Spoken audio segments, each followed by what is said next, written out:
नमस्कार शिक्षक मित्र हो. ही एक नवीन माहिती घेऊन आलो आहे.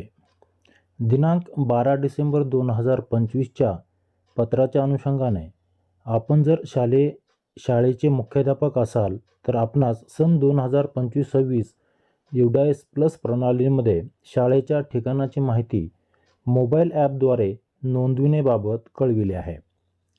सदरील ॲपच्या सहाय्याने आपणास शाळेच्या ठिकाणाची म्हणजेच अक्षांश व रेखांश, ज्याला आपण लॅटिट्यूड व लॉंगिट्यूड असे म्हणतो, याची अचूक माहिती एका ॲपद्वारे भरावयाची आहे. या ॲपचे नाव आहे UDISE plus GIS capture mobile app, जे राष्ट्रीय सूचना केंद्र नवी दिल्ली याच्या सहाय्याने विकसित केले आहे.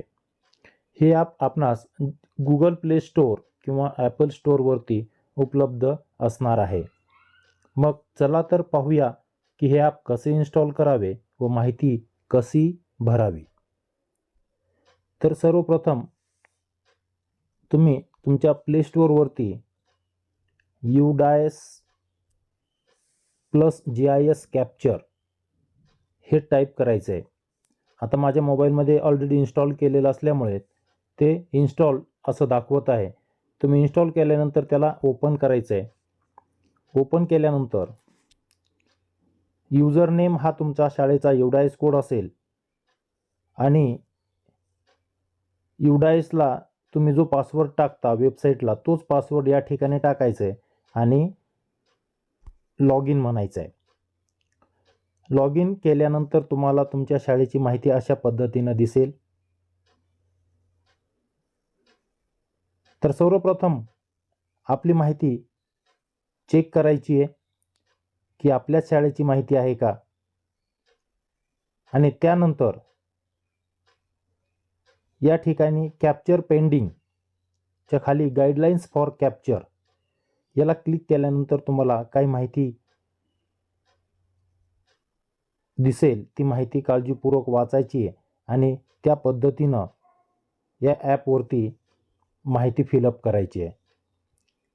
हे ॲप चालू केल्यानंतर तुम्हाला कॅप्चर लोकेशन या बटनावरती क्लिक केल्यानंतर त्याच्यावरती असणारे लॅटिट्यूड व लॉंगिट्यूड आपोआप भरले जातील. त्यासाठी तुम्हाला लोकेशन ऑन करावे लागेल. कॅप्चर इमेज 1 या ठिकाणी आपणास शाळेच्या गेटचा फोटो अपलोड करायचा आहे, ज्यामध्ये तुमच्या शाळेचे नाव स्पष्ट दिसेल. कॅप्चर इमेज 2 या ठिकाणी तुम्हाला शाळेच्या दर्शनी भागाचा फोटो अपलोड करायचा आहे, ज्यामध्ये शाळेचे नाव स्पष्ट दिसेल. कॅप्चर इमेज 3 या ठिकाणी आपणास शाळेच्या इतर खोल्यांचा फोटो या ठिकाणी अपलोड करायचा आहे आणि कॅप्चर इमेज 4 मध्ये आपणास शाळेच्या ग्राउंडचा किंवा वर्गखोल्याचा फोटो अपलोड करावायचा आहे. अशा पद्धतीनं या ॲप्लिकेशनमध्ये तुम्हाला माहिती भरून अपलोड करावायची आहे.